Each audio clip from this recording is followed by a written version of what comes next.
I almost think Tom Hardy was better than Leonardo DiCaprio. I can't believe I said that, but Tom Hardy was fantastic.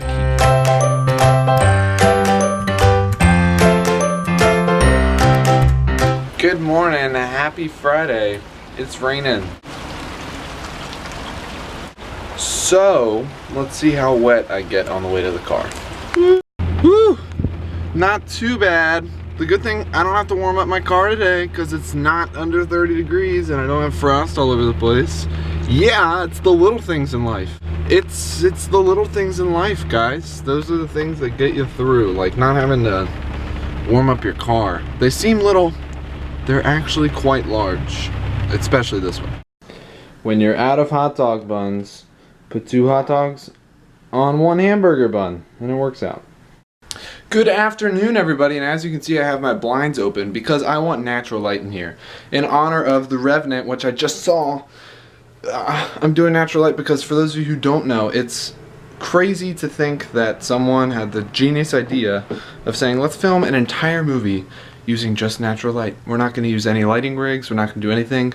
But Inarritu, the director, decided to do that with the Revenant, which is crazy for those of you who don't like study film and don't watch film and like pay attention real closely, because not almost every single movie has lighting rigs, has lighting setups, because natural light, you can't film with it. It's just very difficult. So the director of The Revenant decided, I'm gonna do that. And he did, and it's spectacular. And I just got out of seeing it, so I'm going to give you guys my response. It's a little late because, for those of you who don't know, Hollywood works a little weird, where The Revenant wanted to get into Oscar contention, so it had to come out in December in a theater in Los Angeles and New York to be nominated for the Oscars. But the nationwide release, worldwide release, was for January, last week. But if it would have been released on January, it wouldn't have been ready for the Oscars, so they released it beforehand. So a lot of people who have already reviewed it saw it like almost 3 weeks, a month ago. So now that it's actually coming out for the public viewers are getting able to see it, people who can't see movies early, like me. So I'm going to give you my review real quick, just because it was an incredible movie. I am telling you guys, this is probably the best movie of the year. In my opinion, but it sort of counts for last year because it sort of came out last year. This and Mad Max, just spectacles in their own right, but in a different way, because Inarritu, the director, also directed Birdman, and for anyone who saw Birdman last year, a lot of people thought it was super artsy because it's like a continuous shot kind of film, but he carries that over, he carries his style over, which I love, into The Revenant, because the Hollywood market is flooded with what are called chaos movies, where a shot, so the length that something is on screen, one single shot, the camera has a shot and then it goes to the next shot, and the average length that a shot is on screen is like 1.5 seconds in a typical Hollywood film. But in this film, it's a crazy amount of time because he loves continuous shots, really long shots, and that makes for a really interesting film, because like the main like battle scenes, the main like intense scenes in a lot of movies are going to be shot very quickly, and you're going to be cutting between different things.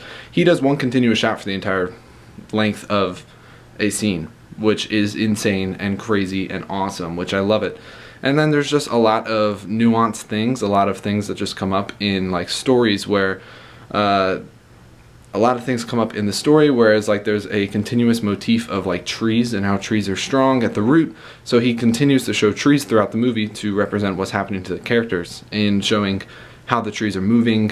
And the performances from Tom Hardy and Leonardo DiCaprio, holy crap, if they don't win Oscars, I'm gonna riot, because they were fantastic. I almost think Tom Hardy was better than Leonardo DiCaprio.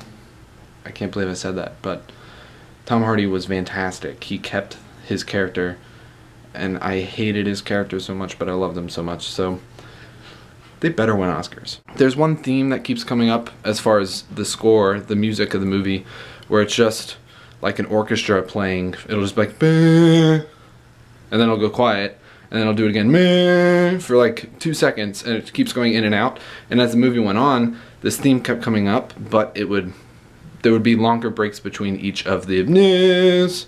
So like it would you would be waiting for the next one to come, and it would take longer. It would take longer each time the theme would come up. And I just thought, things like that for a film student like me, I like eat it up. I love it. So all I'm gonna say, if you can handle, it's definitely a rated R movie. It's got gore, violence, language. It's got the rated R things, but if you can handle that, it's definitely like a guy type movie. But I'm telling you, it's a guy movie that's artsy, that's just genius. I loved it. A+ for me, 5 out of 5 stars. I will be buying it on Blu-ray. So go see The Revenant when you get a chance, and see it on a big screen, because the big screen really does a lot for it. I mean, I can see it on a TV, I can see it on a laptop, but it's not going to do it the justice of like the grand shots that you have of landscapes, the acting, just a lot of facial expressions, a lot that goes into this movie that you need to see on a big screen. So go see it. The Revenant. Patty can't do anything now. She's being held, so we can play with her all we want. She can't do anything back.